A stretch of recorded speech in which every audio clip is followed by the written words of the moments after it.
She is such a spiritually minded girl. It will indeed be a source of great pleasure to me to secure her happiness in every way.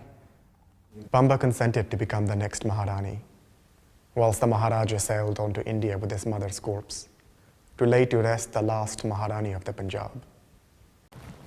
I was delighted with my new title, Empress of India, and I sent a message to the Delhi Durbar in January 1877.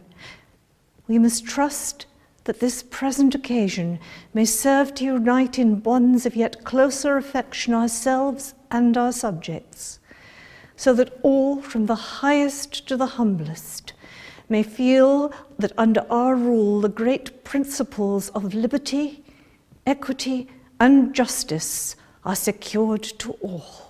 My son Abdul had no formal lessons as a child and spent his time playing in the fields. Now 13, I handed him over to a private tutor to learn Persian and Urdu, the court language of the Mughals. The British constantly feared that the Russians would attempt to enter India through Afghanistan.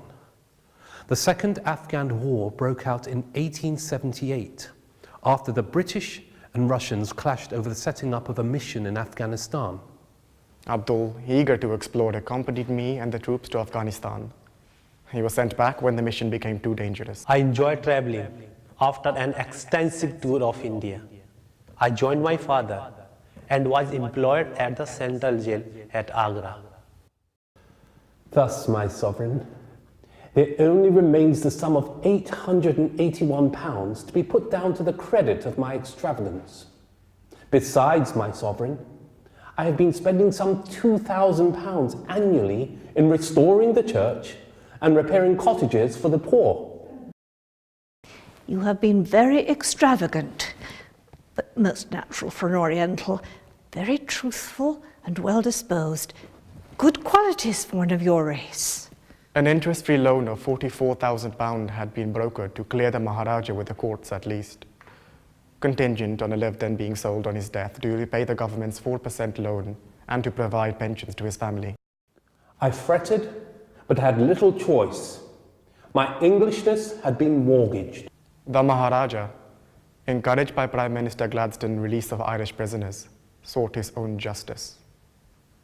When I succeeded to the throne of the Punjab, I was only an infant in the Khalsa soldiery, becoming more and more mutinous and overbearing during both my uncle's and my mother's regencies. Despite defeat at the hands of the British, the true English gentleman, the late Lord Hardinge, in consideration of the friendship which had existed between the British Empire and my father, the Lion of the Punjab replaced me on my throne and the Diamond Kohinoor on my arm.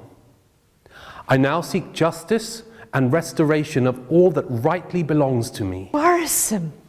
What has brought about this call for justice and restoration?